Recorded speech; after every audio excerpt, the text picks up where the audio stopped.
Thank you. Good evening, everyone. Thank you so much, Wharton Business School, PLASTARC, as well as the judges for providing us this opportunity to present here today.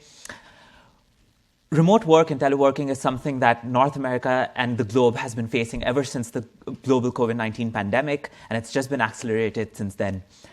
According to a recent global workplace analytics report, it was found that employers can save up to $11,000 per employee per year by accommodating remote work and hybrid flexible schedules due to reduced office pressures, for example, reduced turnover, higher employee productivity, and more.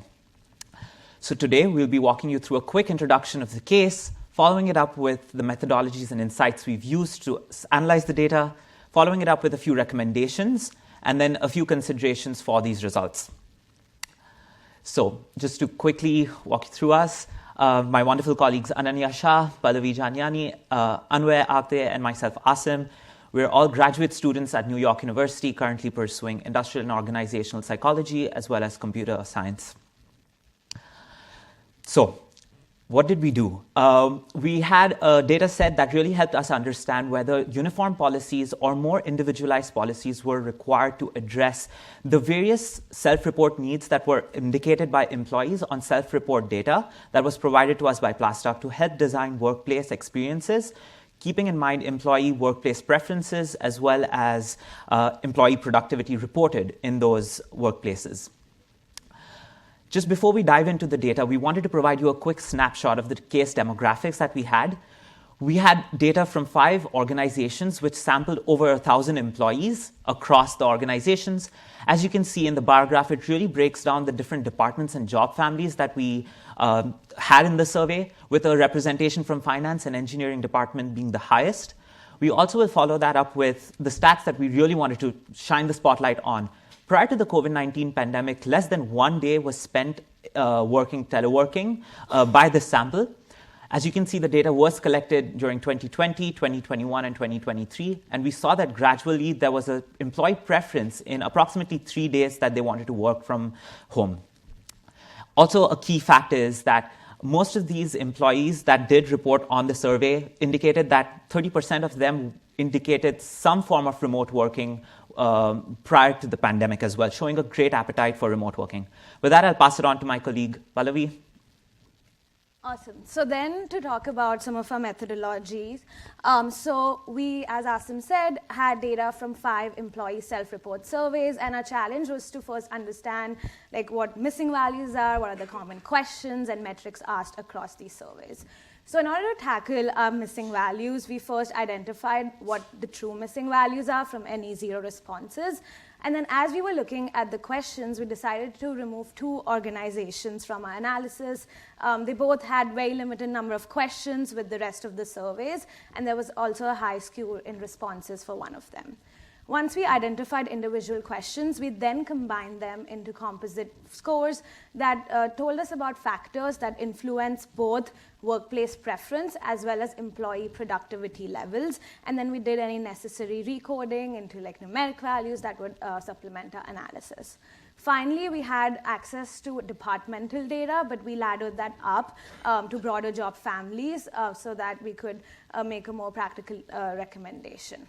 So then all of this clean data was taken in our job family and departmental analysis, as well as 2 decision trees that informed the factors that influence employee preference, as well as their self-reported productivity levels, and then we supplemented this with some secondary research. So starting us off with the job, family, and department analysis, we did an analysis of variance here that told us that there were statistically significant differences between the 3 job families that we had built for both our target variables of remote days preferred as well as productivity levels. But as you can see from these graphs, the differences were not only across job families, but within each job family, there were also certain departmental differences. So that is something that we strongly considered as we were thinking about our recommendations, both about designing optimal spaces as well as the hybrid employee experience. So the next task was to build a statistical model that could help us tie these composite scores to our variables of concern, which were workplace preferences and office productivity. When exploring a few options to do so, we chose decision trees. The main reason was that model explainability was more important and more relevant to this case than a slight gain in predictive accuracy. So when we ran the decision tree classifier on the data set using workplace preference as the target variable, we found out that workplace design and stimuli for work were the most important drivers that influenced employees' decision making when choosing the location to work from. Following a similar approach, when we ran the regression tree for office productivity, we see that focus stimuli and collaborative work stimuli again are the major drivers that derive productivity of employees. Having isolated these major important factors from a composite scores, we were able to then dive deep into individual questions and their answers which made up these scores in the first place. Yes, so as seen by the decision trees, across both decision trees, stimuli preferences, whether for focus work or collaborative work, as well as workplace design factors were the most important variables. So then we wanted to look at which one of these employees had a high preference or importance for. So looking at the stimuli scores, employees indicated that they wanted vibrant colors, high energy levels, strong light brightness, regardless of whether they were doing focus or collaborative work, and then looking at it with those design factors, things such as chairs, so thinking about office furniture as a whole, daylight, privacy, and noise levels were the most important. So we took all of these things together, not just in terms of what was common across what employees reported, but also looking at those job-family differences, because there were some, in order to determine our first recommendation, focusing on designing optimal workplaces. So as shared by my colleagues, our three main insights led to about three major recommendations, and the first one being designing optimal workspaces. So we found that employees do have a preference in terms of what kind of workplace that they want to work in, and that differs by job family.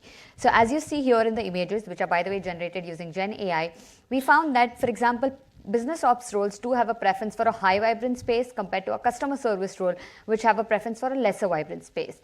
And this was also in line with our secondary analysis, where we found that companies like Red Bull are actually implementing this strategy of designing separate workspaces for their marketing roles compared to their customer service roles. But it is also important to note that there are certain factors which are common across all job families for all employees. For example, having open spaces for collaboration, ergonomic furniture, and private spaces for focused work. The second aspect that we saw is that employees do have a preference in terms of where they want to work, and they are self-reported measures of productivity, so as to determine where they feel the most productive, whether at home or at office. And hence we recommend implementing a flexible scheduling pilot program, which is basically allowing employees to choose the number of days that they want to work from home. Now, this pilot program can be with 2 or 3 departments within each job family, and organizations can then consolidate feedback and, basis the lessons learned, decide whether this will be beneficial to implement org-wide. And lastly, we saw that employees across all organizations, that is organizations 1 to 5, definitely have a preference for remote as well as hybrid form of work. So in addition to designing optimal workspaces, it is also important that we cater to remote employees. And for that, we gave about 3 major sub-recommendations. The first one being providing stipend to employees to set up their own home workspaces. So again, in our secondary analysis, we found that companies like Automatic are actually doing so. They're providing stipend to employees to set up their own workspaces in the way that they want to. Next, setting up a robust tech infrastructure, providing employees with tech support, and also setting up some hybrid meeting expectations. That is, having videos on, sitting in silent spaces, kind of enables effective communication and collaboration with employees while they are still working remotely. So to summarize, we believe that this 3-pronged approach, that is designing optimal workspaces, or as PLASTARC says, activity-based workspaces, implementing a flexible scheduling pilot program, and lastly, supporting remote employees, will enable employee productivity, which will directly impact company growth and development, and as per our analysis, lead to about 20% increase in profitability. All right, so with that, we just also quickly wanted to give you a few considerations and limitations that the research currently had. We start off quickly with the survey design. As shared briefly, this was across 5 organizations with survey data not consistent across all organizations. We did also wanted to call out the fact that this survey data was sampled in snapshot in time from 2020, 21, and 2023, which represented different times during the COVID-19 pandemic, referencing different preferences that evolved during that time. We would also like to pair the data that we've provided right now with some more qualitative samples from our employees as well, because that can really help tap into more employee sentiment metrics. Also, we request revisiting the different job departments, which were currently overrepresented by the engineering and finance departments, to have a more generalizable summary statement from the different departments. Finally, we would also encourage benchmarking, and benchmarking studies can really help shed light on what industry experts are doing to sort of continue this process forward. But thank you so much as you've been patient with us as we walked you through designing future workplaces.